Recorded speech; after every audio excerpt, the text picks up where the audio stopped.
Hello, എല്ലാവർക്കും നമസ്കാരം. എല്ലാവർക്കും ഒരു ബുദ്ധിമുട്ടാണ് ഗിയർ മാറ്റാൻ. ഗിയർ എങ്ങനെയെന്ന് ഞാൻ പറഞ്ഞുതരാം, അല്ലെങ്കിൽ ഗിയർ ഏതൊക്കെ സമയത്ത് നമ്മൾ മാറ്റണം എന്നുള്ള കാര്യങ്ങളെ കുറിച്ചിട്ട് ഞാനൊന്ന് പറഞ്ഞുതരാം. എങ്ങനെ ഗിയർ മാറ്റേണ്ടത് പറഞ്ഞുതരാം കേട്ടോ. സോ ആദ്യം ന്യൂട്രൽ എങ്ങനെയെന്ന് അറിയണം. ഓക്കെ, ന്യൂട്രൽ എല്ലാവരും പറയും ഇതാ സെൻറ്ററിലാണ്. ശരിക്കും ഈ പൊസിഷനാണ് ഈ ന്യൂട്രൽ എന്ന് പറയുന്നത്. ഇതാ ഈ സെൻറ്റർ പൊസിഷൻ, ഇതാ അത്രയും പ്ലേ ഉണ്ടായിരിക്കും.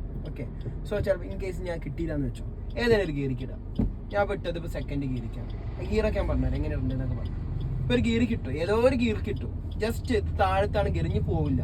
ഓക്കെ, ഇനി പോവില്ല നമുക്ക്. സോ ജസ്റ്റ് ഞാൻ മേലേക്ക് തട്ടാണ്, ജസ്റ്റ് ഇട്ടോ. ഇതാ ജസ്റ്റ് ഞാൻ തട്ടും. ഈ തട്ടുമ്പോൾ പോയി വീഴുന്നവരുണ്ടല്ലോ, ഇത് അത്രയും പ്ലേ കിട്ടുന്ന ഒരു സ്ഥലം കണ്ടല്ലോ. ഇതിനെ വിളിക്കുന്ന പേരാണ് ന്യൂട്രൽ എന്ന് പറയും. ഈ സമയത്ത് നമ്മളെന്താണ് ഈ എൻജിനും അതേപോലെ തന്നെ നമ്മളെ ക്ലച്ചിൻ്റെയും അല്ലെങ്കിൽ ഗിയറിലേക്ക് ചേഞ്ച് ചെയ്യില്ല. ന്യൂട്രൽ എന്ന് പറയുന്ന പൊസിഷനിലേക്ക് അത് മാറും. ഓക്കെ, സോ ഇനി ഞാൻ ഈ ഗിയർ മാറ്റുമ്പോൾ ഒരു കാര്യം കൂടി ശ്രദ്ധിക്കേണ്ടതെന്ന് വെച്ചാൽ ക്ലച്ച് മസ്റ്റായിട്ട് ചവിട്ടിയിരിക്കണം. ക്ലച്ച് ചവിട്ടാതെ ഒരിക്കലും ഗിയർ ഇടരുത്. ഓക്കെ ആണല്ലോ.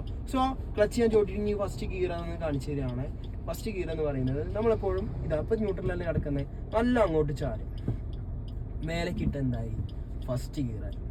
ഇനി മെല്ലെ ചാരിയിട്ട് താഴ്ത്തിക്കിട്ട് നല്ല ചാരണം കേട്ടോ, താഴ്ത്തിക്കിട്ട് ഏതായി സെക്കൻഡ് ഗിയറായി. ഓക്കെ, ഇനി തേർഡ് എന്ന് പറയുന്നത് എപ്പോഴും എല്ലാവർക്കും തെറ്റാറുണ്ട്, അല്ലെങ്കിൽ ബുദ്ധിമുട്ടാണെന്നൊക്കെ പറയണം. ഒന്നുമില്ല, ജസ്റ്റ് ഒന്ന് തട്ടിയാൽ മതി. ന്യൂട്രലിലേക്ക് ഇതാ ജസ്റ്റ് ഇതാ ഈ ഒരു വിരലും മതി. ശരിക്കും ഇതാ ഇങ്ങനെയാണ് തട്ടി. ഇത് വന്ന് കിടക്കുന്നത് ന്യൂട്രലാണ്. ന്യൂട്രൽ മാത്രമല്ല, ഈ തേർഡിന്റെ അടിവശത്താണ് എന്ത് കിടക്കുന്നത്, ഈ തേർഡിന്റെ ഈ ഭാഗത്തായിട്ടാണ് എന്ത് കിടക്കുന്നത്, ഇപ്പൊ ഈ ഗിയർ ലിവർ കിടക്കുന്നത്. സോ മേലേക്ക് തട്ടിയ തേർഡ് വലിച്ചിട്ട ഫോർത്ത്.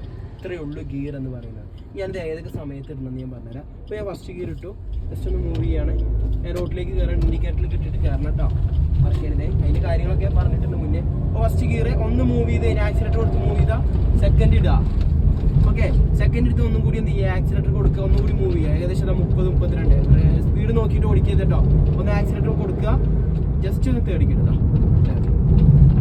തേടിട്ടു ജസ്റ്റ് എന്ത് ചെയ്യുക, ഒന്നും കൂടി ആക്സിലേറ്റർ കൊടുക്കുക, ഒന്നും കൂടി സ്പീഡ് ഉണ്ടായിക്കോട്ടെ.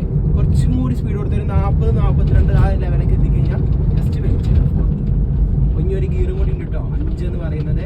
അത് ഇതേപോലെ തന്നെ നേരെ എന്ത് ചെയ്യുക, ന്യൂട്രലിലേക്ക് വരിക. അതിന് കുറച്ച് സ്പീഡ് വേണം. നമ്മൾ ഹൈവേസിലൊക്കെ യൂസ് ചെയ്യുന്നത്, നല്ല റോഡിലാണ് അത് എന്ത് ചെയ്യുക, ഈ 5ാമത്തെ ഗിയർ യൂസ് ചെയ്യുക കേട്ടോ. നേരെ എന്ത് ചെയ്യാം, ഇതേപോലെ തന്നെ ജസ്റ്റ് ന്യൂട്രലിലേക്ക് വരിക, നല്ല ഇങ്ങോട്ട് ചാരുക, എന്നിട്ട് മേലേക്ക് ഇട്ടാൽ 5ാമത്തെ ഗിയർ. അങ്ങനെ 5 ഗിയർ. ഓക്കെ, സിമ്പിൾ അല്ലേ, എളുപ്പമാണെന്ന് ട്രൈ ചെയ്ത് നോക്കുക. അപ്പോൾ ഇതേപോലെ ടിപ്സ് ആയിട്ട് ഞാൻ ഇനിയും വരും. എല്ലാവരും സപ്പോർട്ട് ചെയ്യുക, സബ്സ്ക്രൈബ് ചെയ്യുക. അപ്പോൾ എല്ലാവർക്കും